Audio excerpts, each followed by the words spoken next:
¿Nunca os ha pasado que pensáis en galopar y el caballo se pone a galopar antes de pedirlo? ¿O pensáis en poneros al paso y el caballo hace paso? Si te ha pasado esto, déjamelo saber en los comentarios. Hay gente que cree que algunos caballos tienen la capacidad de adivinar y se adelantan a lo que vas a pedir, y siento decepcionar. Pero los caballos no son adivinos, todo tiene su explicación que voy a contar en este vídeo y podréis conocer aún más este increíble animal. Normalmente cuando esto sucede suele ser caballos que casi siempre son montados por el mismo jinete. Es raro que esto pase cuando se montan muchas personas diferentes en el mismo caballo.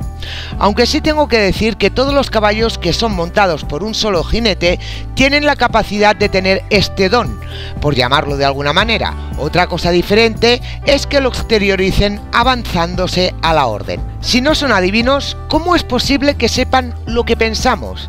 Hay dos virtudes del caballo que hacen que esto sea posible. La primera es su forma de aprender. Siempre se ha dicho y demostrado que los caballos aprenden por repetición. Y os preguntaréis, ¿eso qué tiene que ver? Mucho. Cuando hablo de aprendizaje no me refiero a lo que es la doma, sino a toda la vida del caballo. Si tú llevas una rutina con tu caballo, él la aprende, porque la rutina es repetición. Si tu caballo come a la misma hora siempre, él sabe cuándo es hora de comer sin tener que controlar el tiempo con un reloj.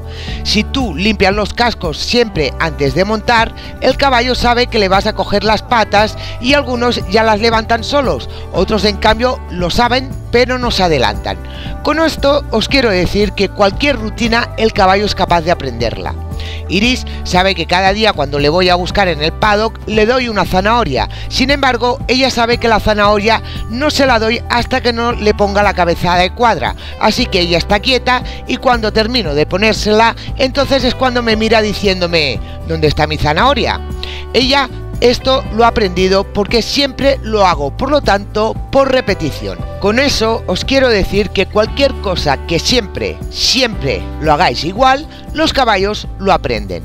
Ahora os voy a explicar la segunda virtud y luego uniremos estas dos virtudes y es cuando entenderéis ese don que tienen los caballos de ser adivinos.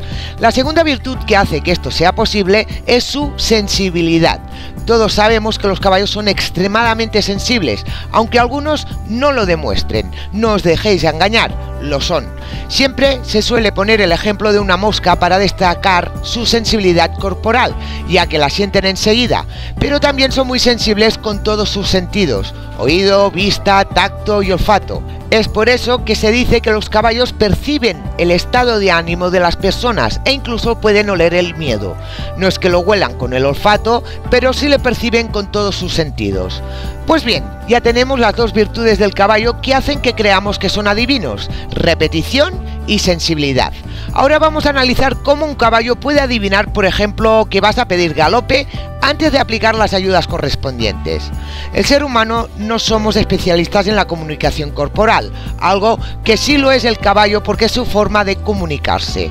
Cuando un jinete va a pedir galope, este se prepara, ya sea apretando más las piernas, o se sienta más fuerte en la montura, o inclina la espalda, o tal vez agarra las riendas más fuertes. Puede que el jinete se tense un poco, o al contrario, suelte un poco más la cadera.